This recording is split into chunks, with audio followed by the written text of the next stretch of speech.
What if the richest woman in the city, surrounded by bodyguards and power, was brought to her knees by her daughter's silent scream for air only to be saved by a homeless stranger no one dared to trust?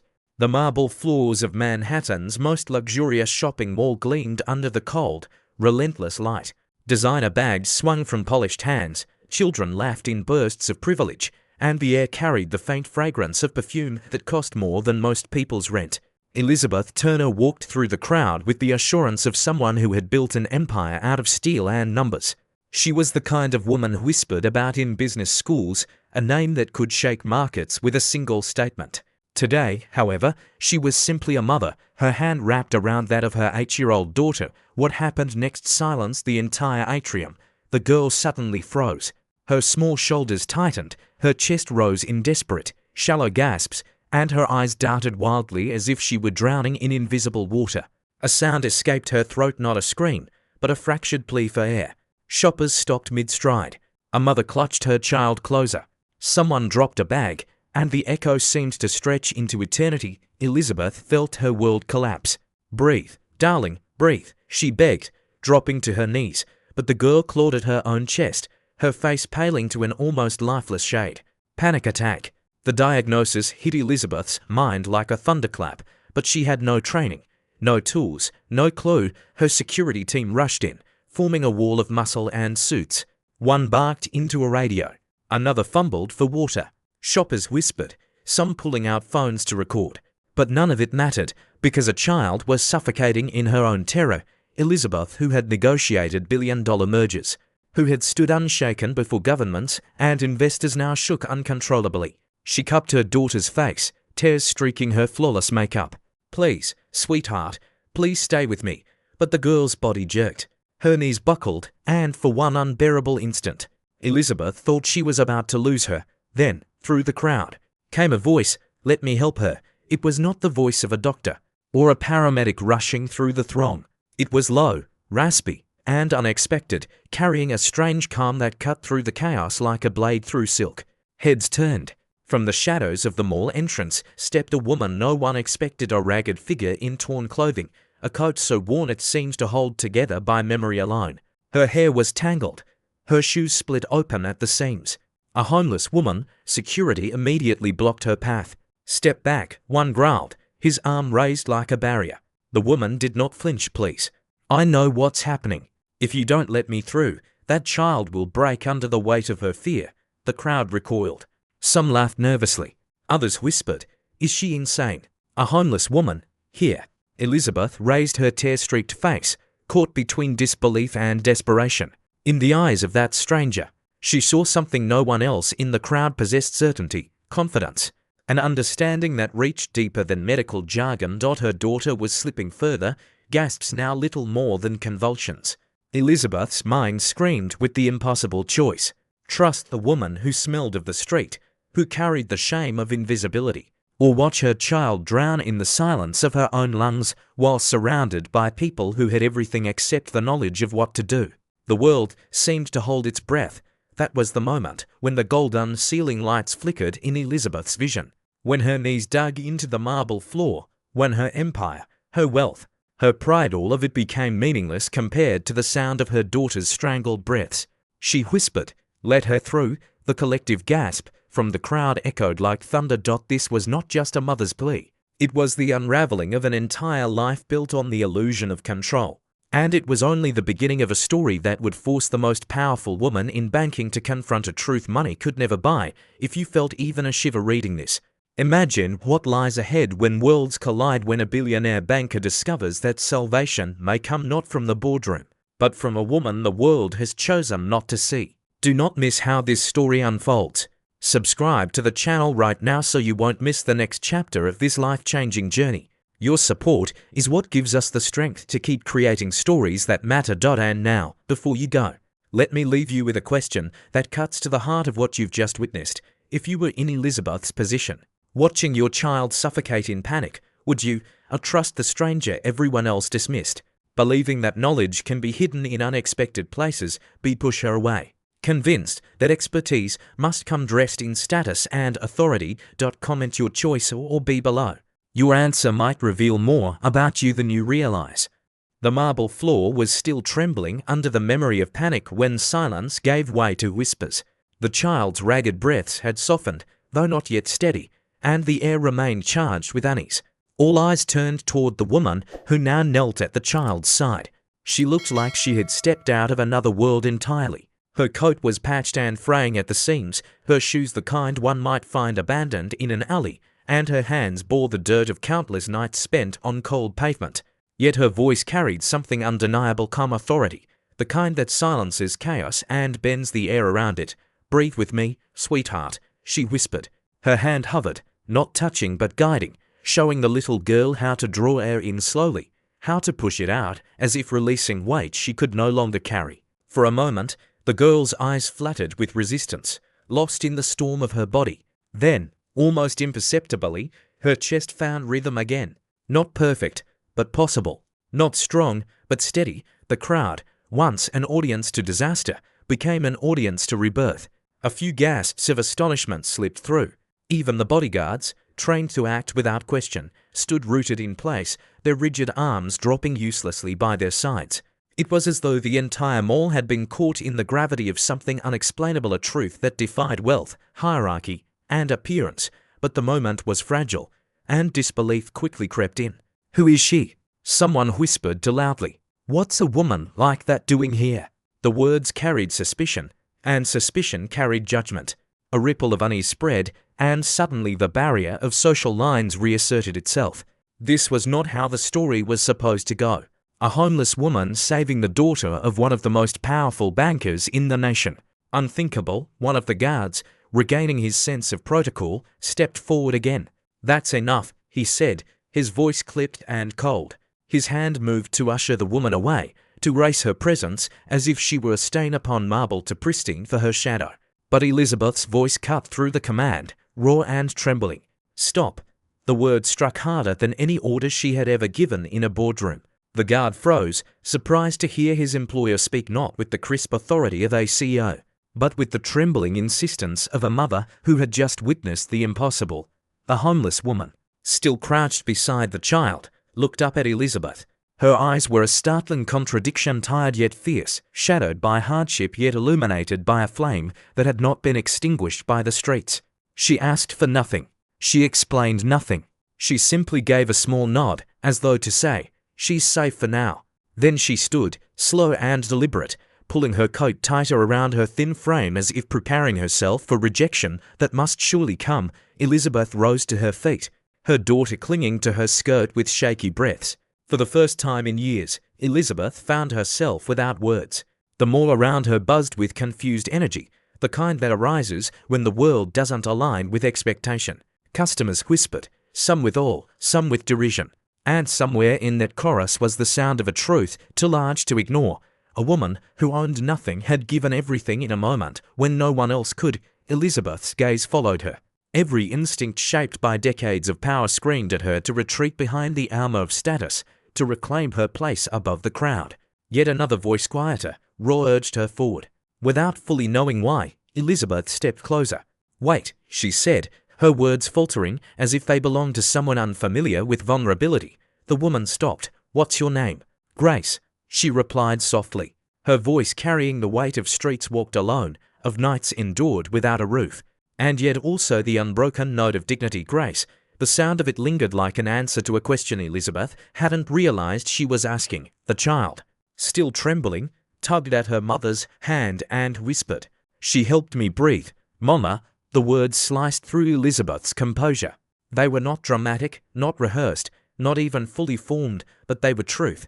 The crowd watched, waiting for Elizabeth to reclaim the narrative. Would she dismiss the woman, thank her with the kind of cold politeness reserved for charity cases, or would she risk what it meant to acknowledge her? Elizabeth's throat tightened. She had stood in front of prime ministers and media giants without faltering, yet in this moment, all her power seemed both fragile and irrelevant. The homeless woman had reached her daughter when no one else could, not even herself.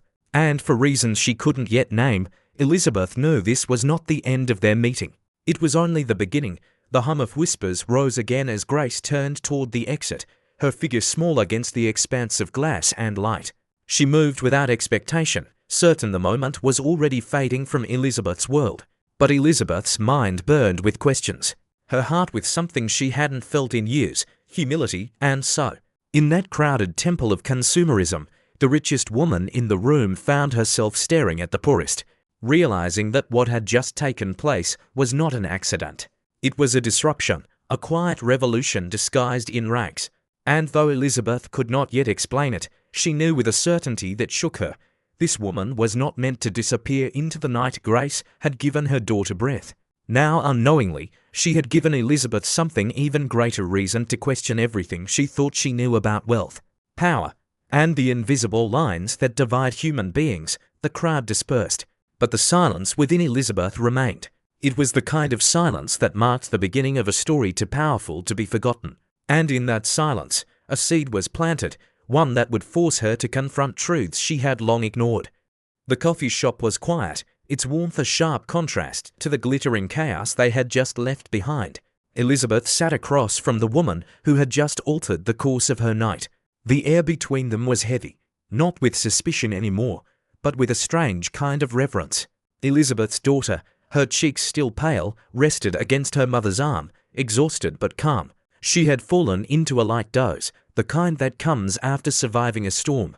Elizabeth smoothed the child's hair, then lifted her gaze. "Why did you know what to do?" Her voice was low, stripped of its usual command. She was no longer the towering figure of a banking empire, but simply a mother desperate to understand how this stranger had reached her daughter when she herself could not. Grace cupped her hands around the steaming mug before her. Her fingers were thin, her nails rough and chipped, but her touch on the ceramic was gentle, as if even holding warmth had become an act of grace in itself. She let the silence linger before answering, as though she had spent years learning that the truth should not be rushed. "Because I used to help children breathe through storms like that," she said finally. Her voice carried both pride and sorrow, like a melody played on a broken instrument. Elizabeth blinked, unsure she had heard correctly. You were trained." Grace's lips curved, not in amusement, but in the bittersweet remembrance of a life lost. "Yes, I was a counselor, specializing in children who suffered from anxiety, panic disorders, trauma. For years, I worked in schools and clinics. I had an office, colleagues, even research I was proud of." Her gaze fell to the table, tracing invisible lines on its surface. "But life doesn't always honor the plans you've made." She spoke without drama, without self-pity, but every word felt weighted with the kind of pain one only survives by learning to carry it differently. "My husband was diagnosed with cancer. Insurance didn't cover everything. I worked longer hours, begged for more shifts, but he slipped away anyway. And with him went the stability I thought I'd built. Bills piled up. I tried to keep the job, but grief makes you clumsy, forgetful. The hospital visits drained our savings. Soon, the apartment was gone. Then the job. And then." She lifted her shoulders slightly, as if presenting the clothes she wore now. This Elizabeth felt the words like blows. Here was a woman the city walked past every day, dismissing as a shadow of the streets. And yet behind that fragile frame lived a professional. Someone who had once guided others through the very storms Elizabeth had just witnessed. Grace leaned back, her eyes not bitter, not pleading, but alive with something else entirely. "But knowledge doesn't vanish when your house does. Compassion doesn't fade because your bank account is empty. I still know how to help a child breathe. I still remember what it feels like to watch fear consume someone too small to fight it. That hasn't changed." Elizabeth gripped her coffee cup more tightly, her knuckles paling. For years she had lived in a world where credentials, titles, and wealth were the gates through which all authority must pass. Yet here was a woman stripped of every outward sign of success, who had demonstrated a power none of Elizabeth's resources could buy. She studied Grace in silence, noting the way she held herself upright despite exhaustion, steady despite fragility. This was not a woman broken by life, but one transformed by it, shaped into something harder, sharper, and yet more humane. The irony was almost unbearable. Elizabeth, who could summon armies of financial experts with a single phone call, had not been able to calm her own daughter. But Grace, with nothing but memory and empathy, had succeeded. Her daughter stirred and whispered in her half-sleep. She made it stop. "Mama." The words cracked something inside Elizabeth. She looked at Grace, no longer with suspicion, but with the dawning realization that this meeting was not chance. "Why are you still like this?" Elizabeth asked carefully, gesturing at Grace's worn clothes. The reality of her homelessness. Grace smiled, and for a moment the exhaustion lifted from her face, revealing a glimpse of the woman she once was. "Because the world doesn't always care who you were. It only sees who you are now. And who I am now is someone who fell through the cracks. But falling doesn't erase what you know, or what you can give." Elizabeth felt her throat tighten. She had sat across from presidents and billionaires, and yet never had she heard words that struck so directly at her own hidden fears. For the first time in years, she felt small, not humiliated, but humbled. The silence stretched between them, but it was no longer awkward. It was heavy with truth. Elizabeth knew she would not walk away from this encounter unchanged. Grace was not just a passing miracle, a fleeting savior in a mall. She was a mirror reflecting a reality Elizabeth had long ignored, that dignity can survive even when fortune is gone.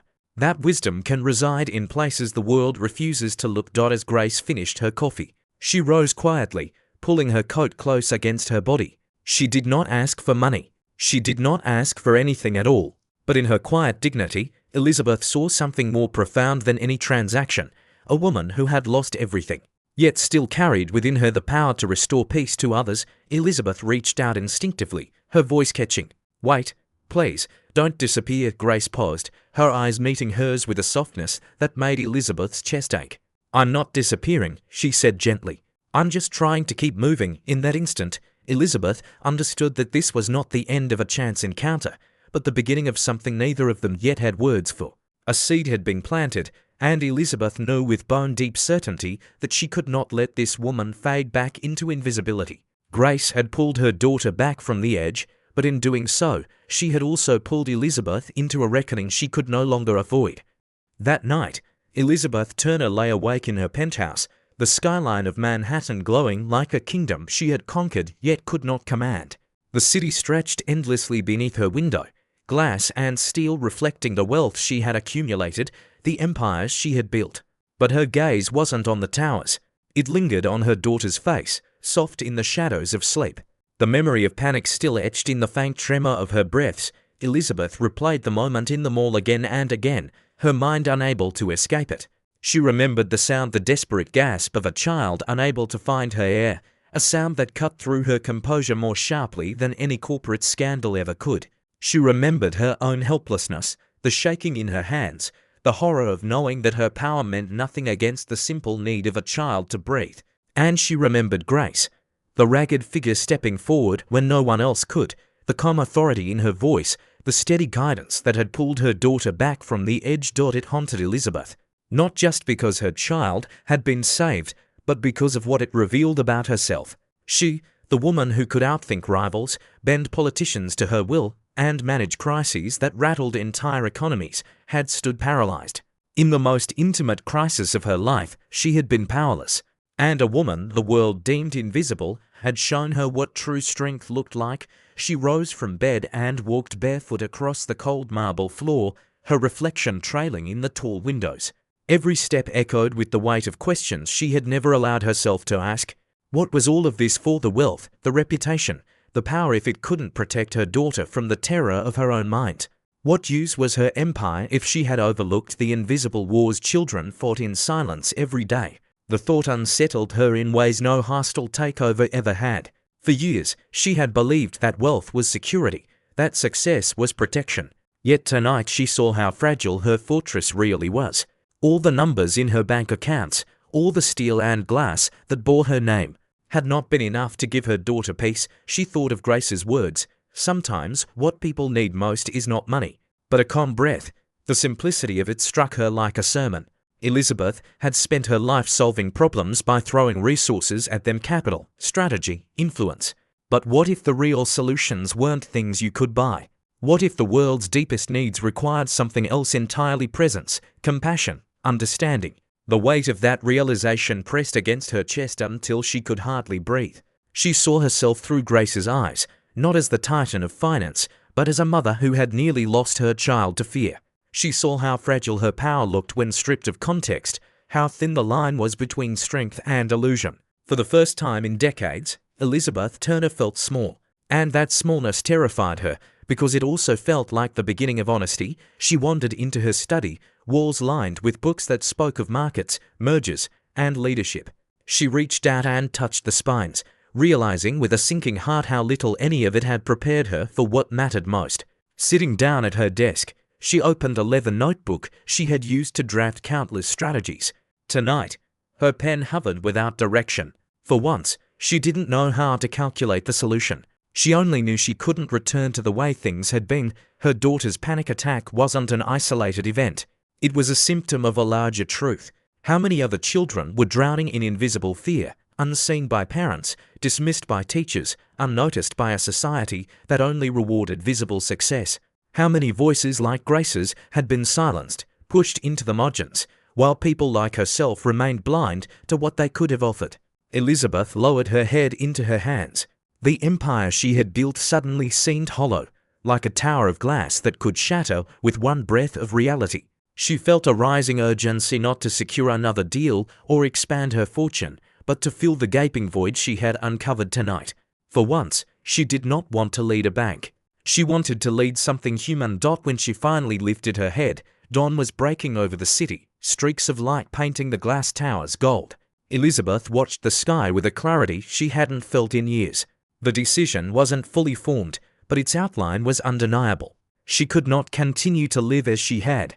She had to create something that acknowledged the truth Grace had placed in her hands, that dignity and peace mattered as much as wealth. Perhaps more. Her daughter stirred in the next room, and Elizabeth closed her eyes, listening to the steady rhythm of her breathing. That sound, fragile, steady, alive, was more precious than any number on a balance sheet. In that moment, she made a silent vow. Never again would she measure her success only by the wealth she commanded. From this night forward, she would measure it by the lives she could touch, by the peace she could help others find. And though she didn't yet know how, one thing was clear. Grace had not only saved her daughter's breath, she had awakened Elizabeth's own. A seed of change had been planted, and it was growing in the cracks of her empire, demanding to be nurtured.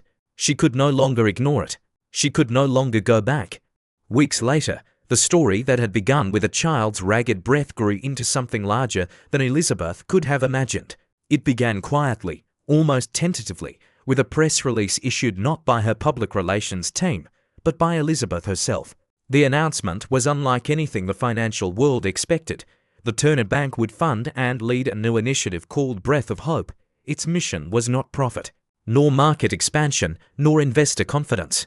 It was mental health, specifically, creating access to resources for children, families, and the overlooked corners of society where silence had replaced care. The news landed like a thunderclap. Headlines across the country wondered if Elizabeth Turner had lost her edge or, perhaps more astonishingly, discovered a heart. For decades, she had been the Iron Lady of Finance, her name synonymous with control and strategy. Now she was pledging her wealth, her reputation, and her empire to build community programs in schools, shelters, and hospitals that would teach the simplest, yet most profound of lessons: how to breathe through fear. At the center of this transformation stood Grace, no longer just a shadow on the city's streets. She now walked into the bank's gleaming headquarters as a consultant, her presence raising eyebrows and stirring whispers. But Elizabeth made no apologies.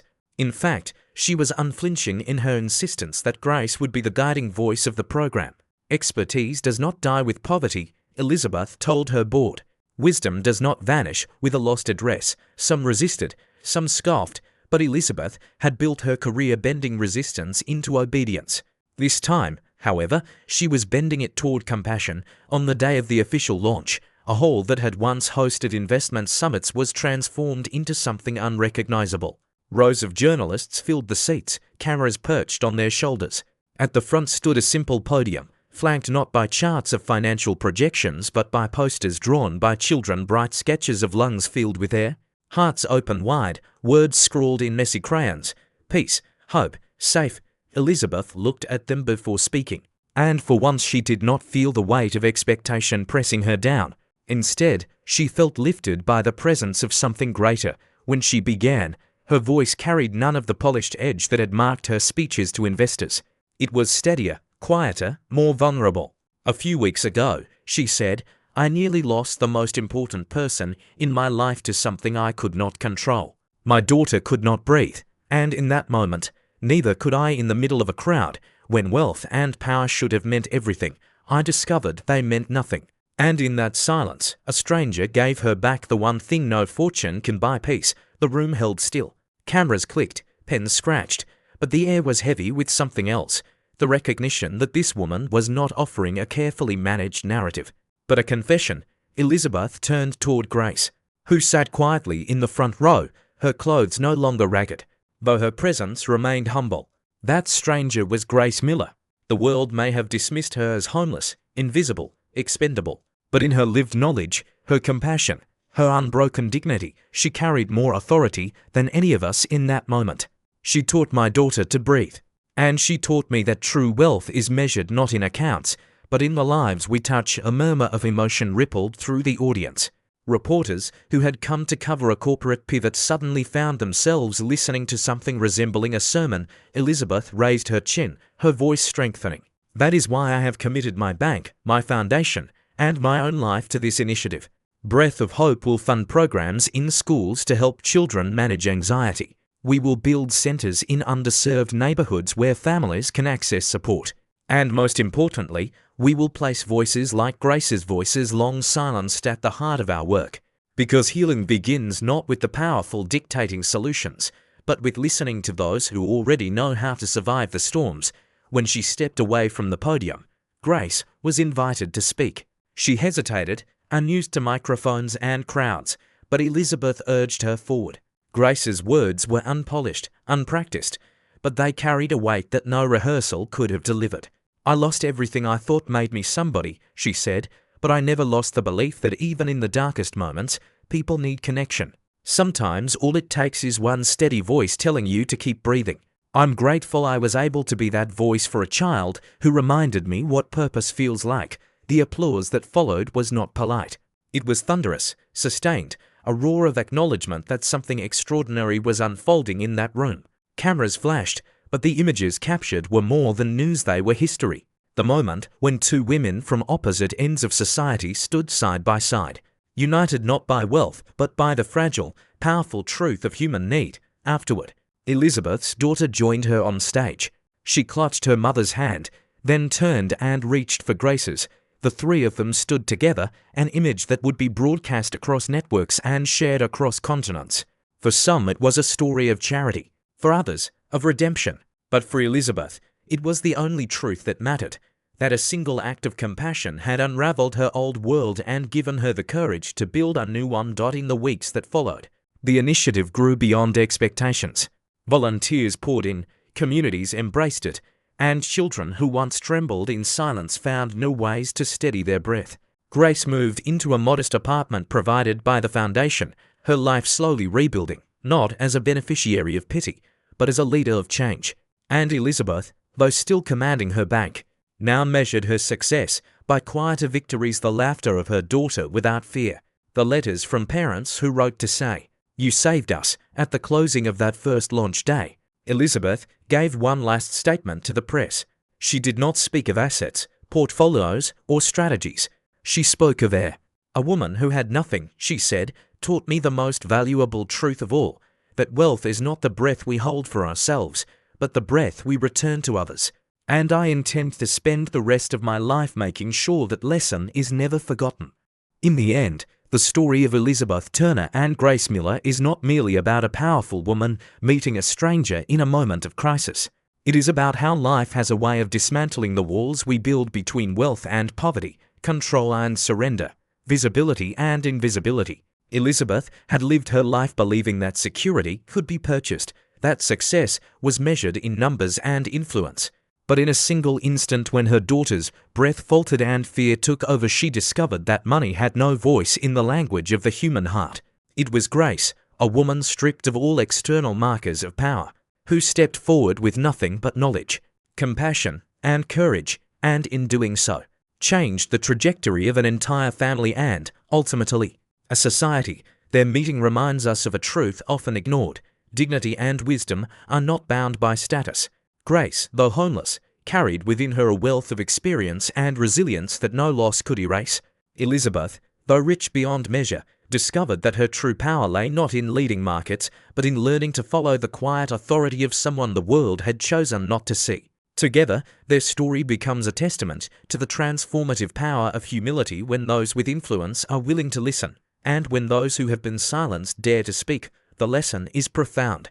In our current world, where division between classes, backgrounds, and perspectives grows sharper every day, the story calls us to reconsider how we define value. What if the answers to our deepest crises are not found in boardrooms or political chambers, but in the overlooked voices of our communities? What if the next solution to a problem that feels insurmountable is waiting in the wisdom of someone we have been trained to ignore? To apply this lesson in daily life is to practice seeing beyond appearances, listening with respect, valuing people not for what they own but for who they are, and remembering that strength often wears the face of vulnerability. So I ask you, dear listener, if you were in Elizabeth's place, would you have allowed grace to step forward, or would you have turned her away? Comment your thoughts below. Your answer matters, and it may inspire someone else who reads it. And if this story touched you, if it made you pause and reflect on your own life, please subscribe to the channel. Your support gives us the motivation to continue creating meaningful stories that spark reflection and change. Together, we can keep breathing new life into the conversations that matter most.